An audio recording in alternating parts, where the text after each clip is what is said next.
हनुमान ज्ञान गुण सागर, जय कपीस तिहु लोक उजागर। कहाँ चली गई माँ? प्रातः से ही नहीं दिखाई दे रही है। हनुमान, वो मंदिर गई होंगी, आ जाएंगी कुछ समय। मंदिर? मैं अभी जाकर देखता हूँ। तो हनुमान सुनो, कहाँ जा रहे हो? पुत्र सुनो, हनुमान।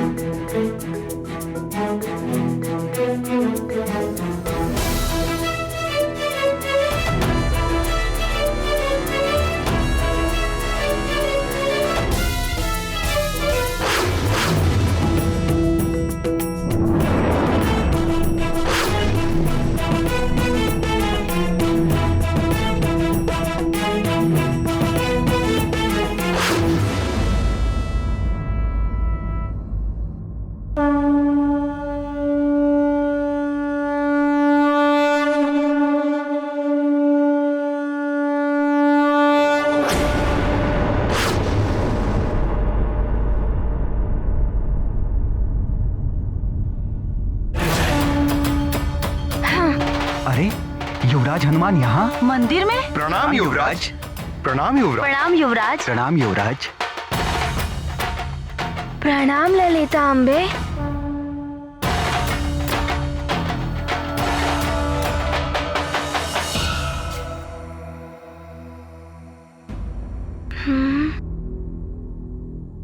माँ, माँ आप कहाँ हैं? माँ कहीं दिखाई नहीं दे रही हैं। प्रणाम युवराज। प्रणाम। आपने माँ को कहीं देखा है? युवराज, महारानी जी मंदिर में नहीं आई। धन्यवाद।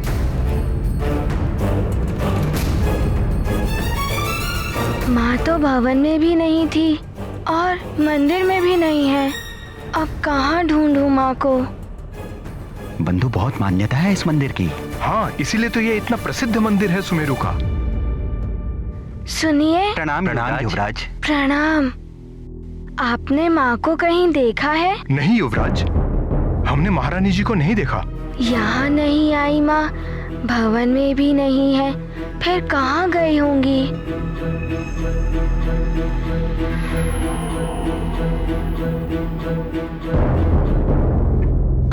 सुनिए, क्या आपने माँ को कहीं देखा है कि वो कहाँ है? नहीं युवराज, मैंने नहीं देखा। प्रणाम।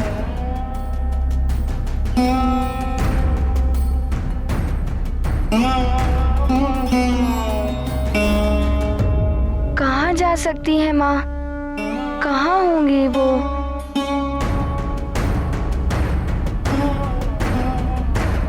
अब कहाँ ढूंढूं उन्हें?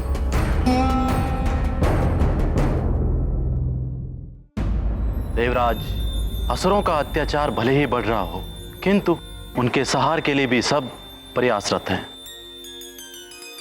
पृथ्वी लोक पर राजाओं की सभा हुई। सबने एक साथ असुरों के विरुद्ध लड़ने का निश्चय किया है।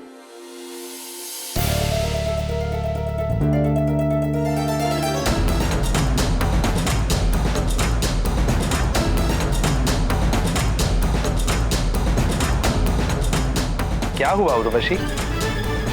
तुम एकाएक यहाँ, कोई विशेष कारण?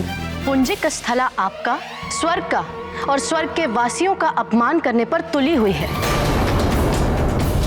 क्या उसे स्वर्ग के नियमों का कोई भय नहीं? उर्वशी, स्वर्ग के नियमों का पालन करके ही तो पुंजिक स्थला स्वर्ग वापस आई है। किंतु वो जीत तो अभी भी सुमेरु के ही ध्यान में रही है।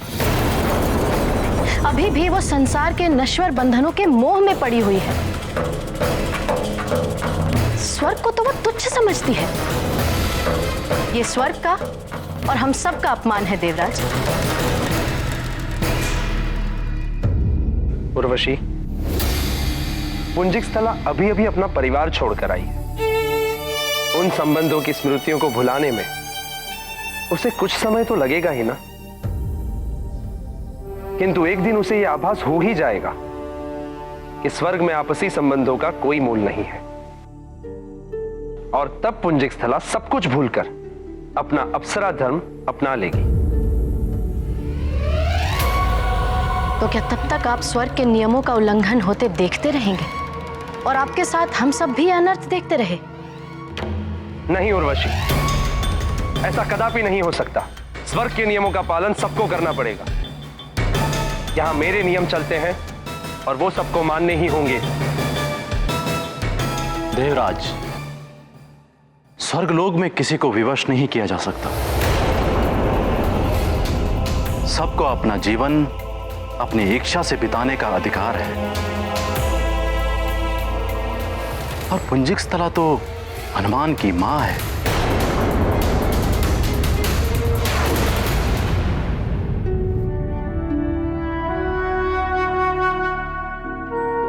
अब मैं क्या करूं? मुझे कुछ ज्ञात ही नहीं हो रहा है कि माँ कहाँ है। कुछ समझ ही नहीं आ रहा है कि क्या करूं। माँ, माँ आप कहाँ हैं? अब कहाँ ढूंढूं माँ को? माँ, माँ, कहाँ है आप? ये ध्वनि?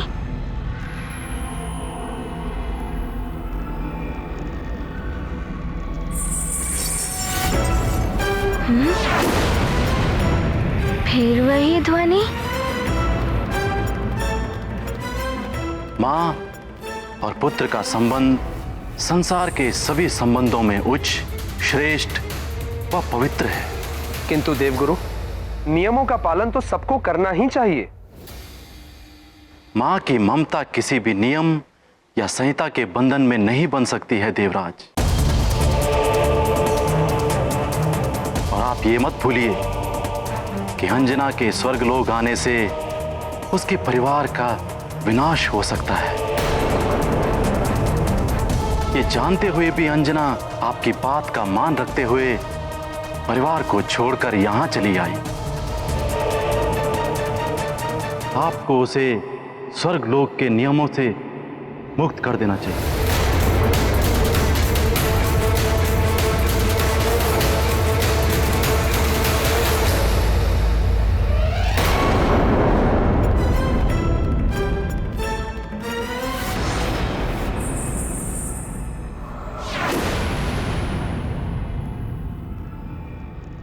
कहीं ये माँ तो नहीं?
माँ?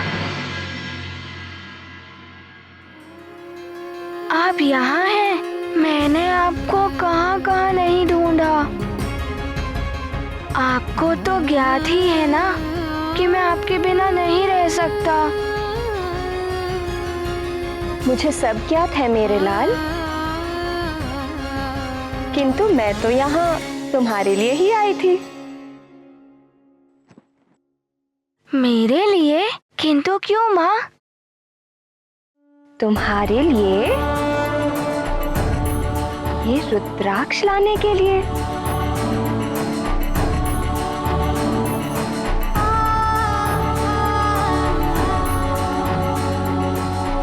रुद्राक्ष, ये तो मुझे बहुत ही प्रिय है माँ।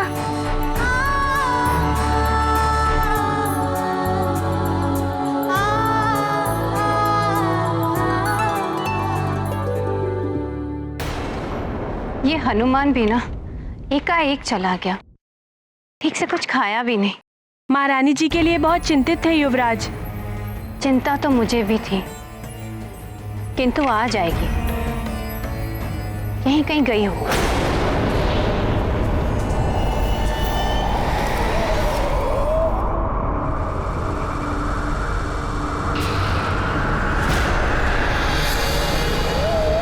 आ गई महारानी जी।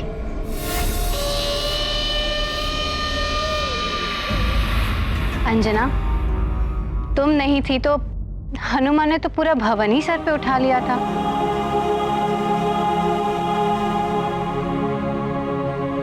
कहाँ चली गई थी तुम प्रातः से? माँ, मैं तिलेश्वर मंदिर गई थी हनुमान के कुछ काम के लिए।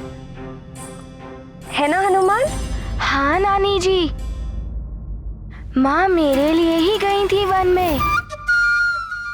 अच्छा, और तब तो बड़ा उतावला हो रहा था माँ के बिना, अब उन्हीं का पक्ष ले रहा हूँ।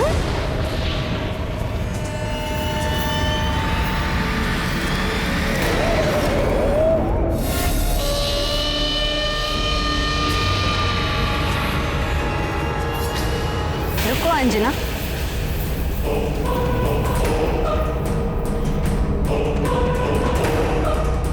हर दिन तो तुम प्रसाद और आरती देती थी,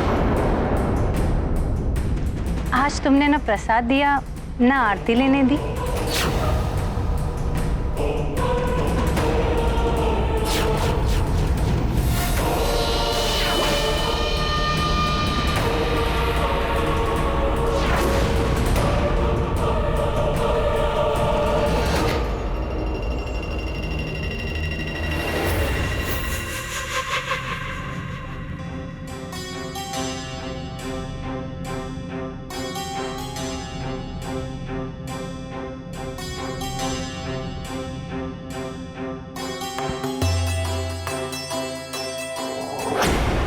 अंजना, तुम्हें क्या हुआ है? आज तुम आशीर्वाद लेना भी भूल गई।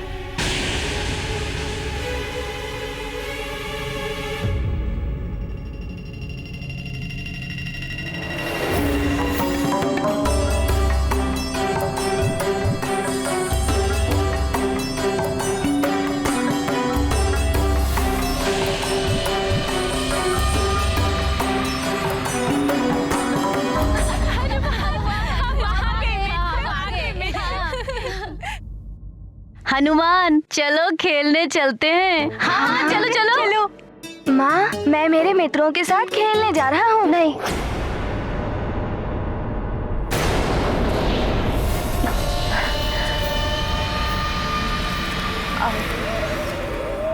आज हनुमान खेलने नहीं आएगा। तुम सब जाओ। आज हनुमान अपनी माँ के साथ ही रहेगा।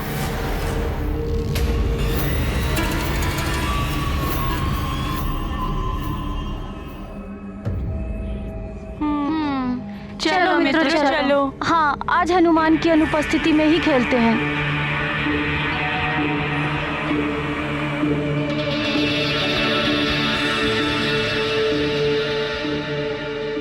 ये आज माँ को क्या हो गया है? पहले तो कभी माँ ने ऐसा नहीं किया। मुझे बाहर नहीं जाने देती थी तो मेरे मित्रों को भी यहीं खेलने के लिए कह देती थी, परंतु आज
स्वामी, क्या हुआ आपको?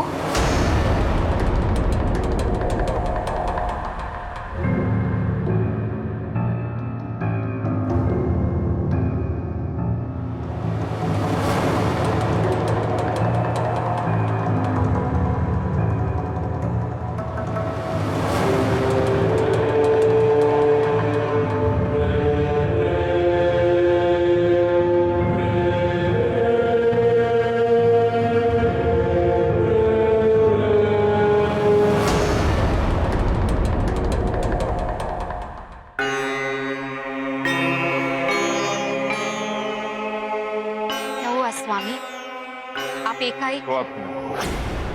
एक भयानक स्वप्न देखा है मैंने। पूरी लंका को जलते हुए देखा है मैंने।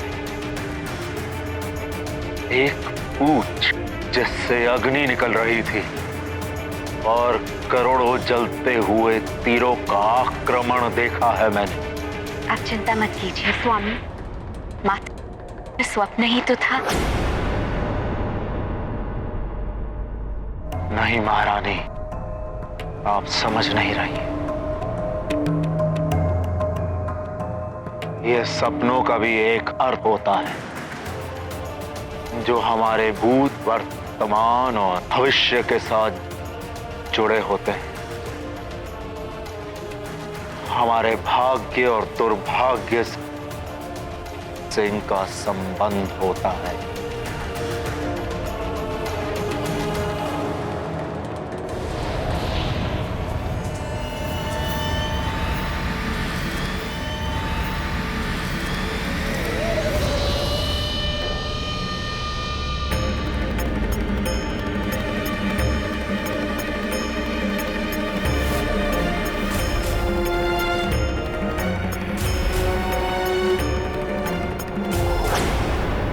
अरे वाह, आज तो हमारा हनुमान स्वयं ही सचेत हो गया।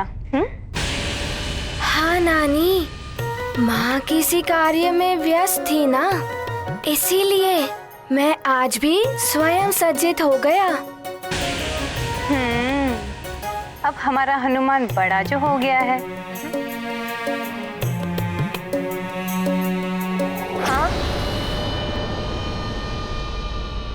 अपने कार्य स्वयं करने योग्य तो हो ही गया है।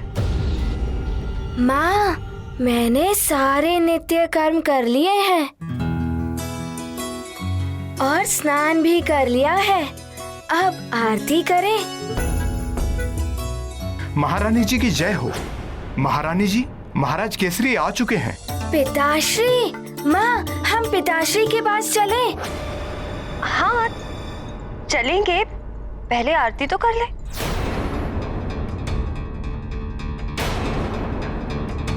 माँ, पिताश्री आ गए हैं। जब वो होते हैं तब हम सब साथ मिलकर ही आरती करते हैं ना।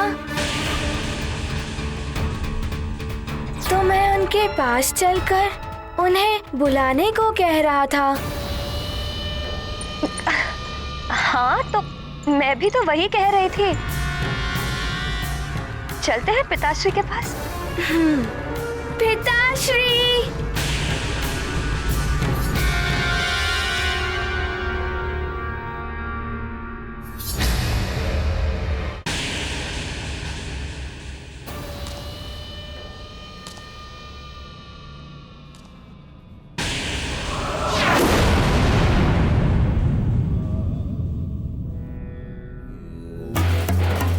मेरी तंत्र गुफा की योगिनी प्रकट हो।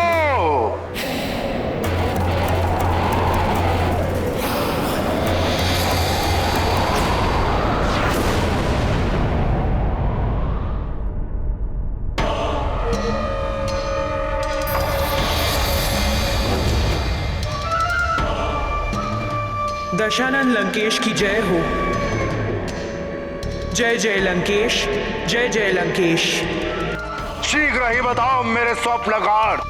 एक पल में हो जाएगा ज्ञात, कह दे अपने स्वप्न की बात। योगिनी, मैंने रात्रि एक भयानक स्वप्न देखा।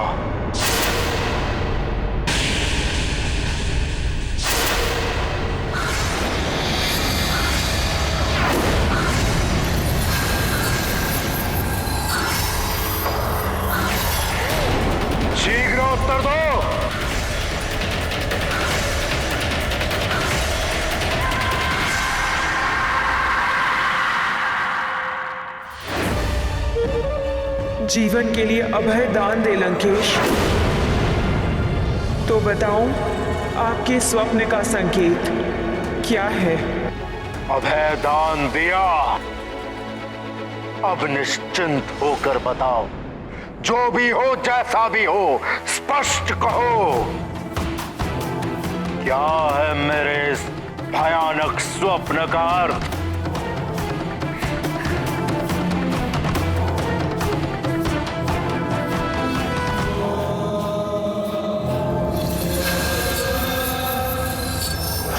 चलता हुआ अग्नि बाण, काल का अचूक बाण। इस काल बाण से हो जाओ सावधान, जो बढ़ रहा है लंका और लंकेश की ओर। रहो काल से बच के। बंद करो ये प्रलाप। लगता है तुम्हारी स्वप्न दृष्टा सिद्धि नष्ट हो गई है।